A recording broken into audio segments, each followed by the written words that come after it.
नमस्कार। राजस्थान के शाम तक की 10 फटाफट बड़ी खबरों में आपका स्वागत है। वीडियो शुरू करने से पहले आप न्यूज को कहां से देख रहे हैं हमें कमेंट में बताना बिल्कुल ना भूलें और चैनल को सब्सक्राइब करें।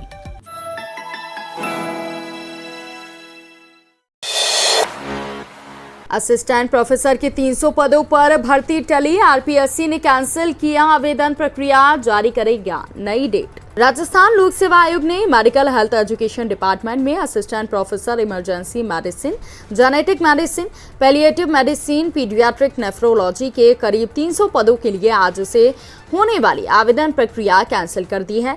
राष्ट्रीय आयुर्विज्ञान आयोग ने 14 फरवरी 2022 को योग्यता संबंधी बदलाव कर जारी संशोधित गजट नोटिफिकेशन के बाद ये आवेदन मांगे थे।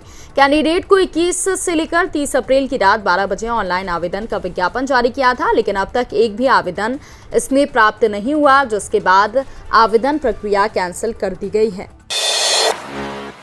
राजस्थान में 1 मई से लागू होगी मुख्यमंत्री निशुल्क निरोगी राजस्थान योजना, मिलेंगे ये खास लाभ। राजस्थान के चिकित्सा मंत्री परसादी लाल मीणा ने बताया कि मुख्यमंत्री निशुल्क निरोगी योजना राजस्थान के प्रदेशवासियों के लिए क्रांतिकारी योजना है।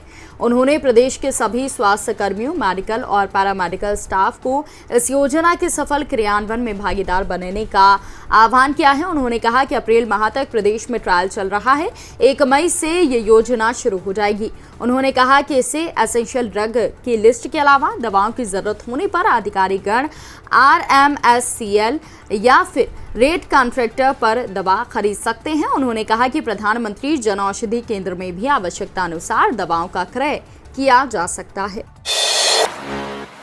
जयपुर के बीट बाईपास के लिए नए रूल्स, सुबह 5 से 11 तक भारी वाहनों को नो एंट्री। आए दिन शहर में सड़क हादसे को रोकने के लिए बीटू बाईपास पर भारी वाहनों की गुरुवार से नो एंट्री रहेगी। पहले फेज में आगरा हाईवे से बीटू बाईपास के रास्ते दिल्ली, अजमेर, सीकर जाने वाले भारी वाहनों को रिंग रोड से निकाला जाएगा। सुबह 5 बजे से रात 11 बजे तक के वाहनों को आने की अनुमति नहीं होगी। इसके बाद मालवाहक वाहनों को शहर में आने के लिए बिल्टी के साथ रात 11 बजे से सुबह 5 बजे तक की अनुमति होगी। 8 साल पहले हादसों को ध्यान में रखते हुए ये बीटू बाईपास को शिफ्ट किया गया था। इससे हादसों में 80% तक कमी आई है। कोरोना के बढ़ते मामलों ने बढ़ाई सीएम गहलोत की टेंशन, प्रदेश में भी मास्क पर सख्ती की तैयारी में सरकार। दिल्ली और उत्तर प्रदेश सहित कई राज्यों में लगातार कोरोना के बढ़ रहे मामलों ने राज्य की गहलोत सरकार की टेंशन बढ़ा दी है।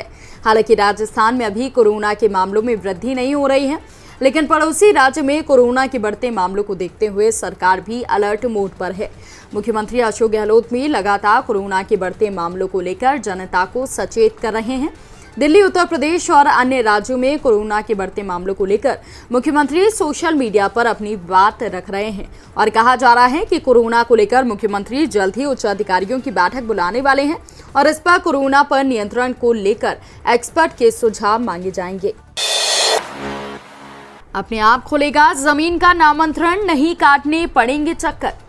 जमीनों के नामांतरण खुलवाने में आम लोगों को हो रही परेशानियों को दूर करने के लिए राजस्व विभाग ने महत्वपूर्ण निर्णय लिया है। विरासत के आधार पर खुलने वाले नामांतरणों में आम लोगों को परेशानी नहीं हो, इसके लिए उनके स्वतः ही नामांतरण खोल दिए जाएंगे। इससे आम लोगों को राहत मिलेगी।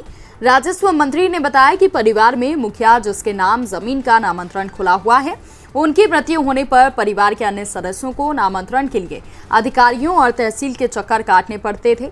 अब इस प्रक्रिया को सरल करने का निर्णय लिया गया है, जिसके तहत मृत्यु प्रमाण पत्र बनते ही राजस्व विभाग की साइट पर वो दिखाने लगेगा। इसके बाद जमीन का नामांतरण खोलने की प्रक्रिया शुरू हो जाएगी।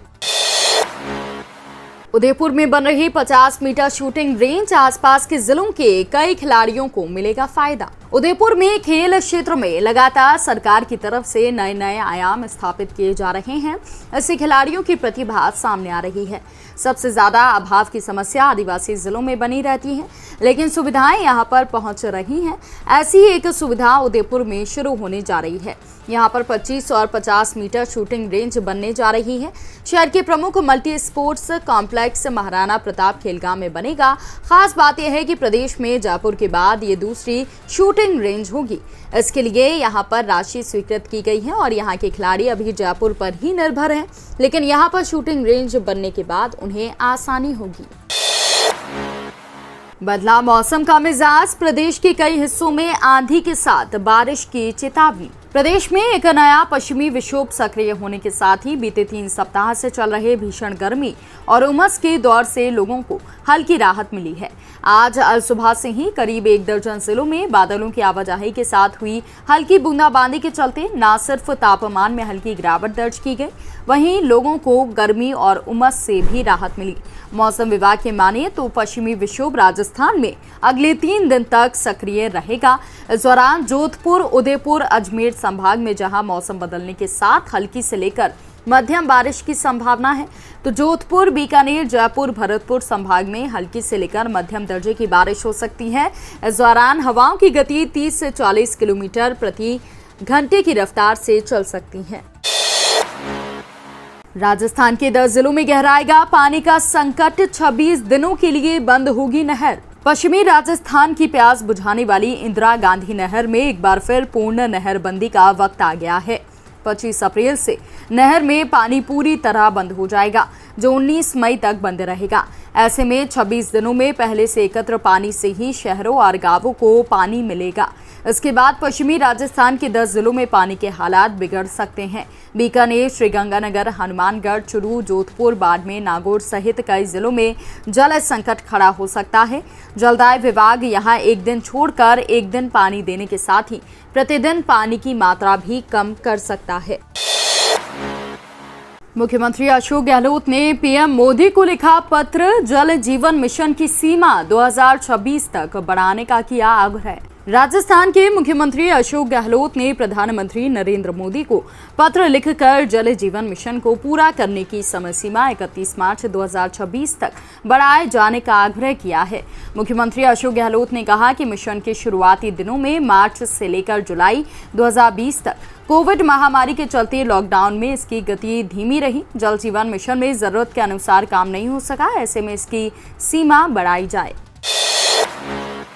अक्षय तृतीया और पीपल पूर्णिमा पर बाल विवाह रोकेगा प्रशासन, नहीं मानने पर 2 साल की हो सकती है जेल। 3 मई अक्षय तृतीया और 16 मई को पीपल पूर्णिमा के दौरान बाल विवाह होने की संभावना को देखते हुए जन जागरूकता अभियान चलाया जाएगा।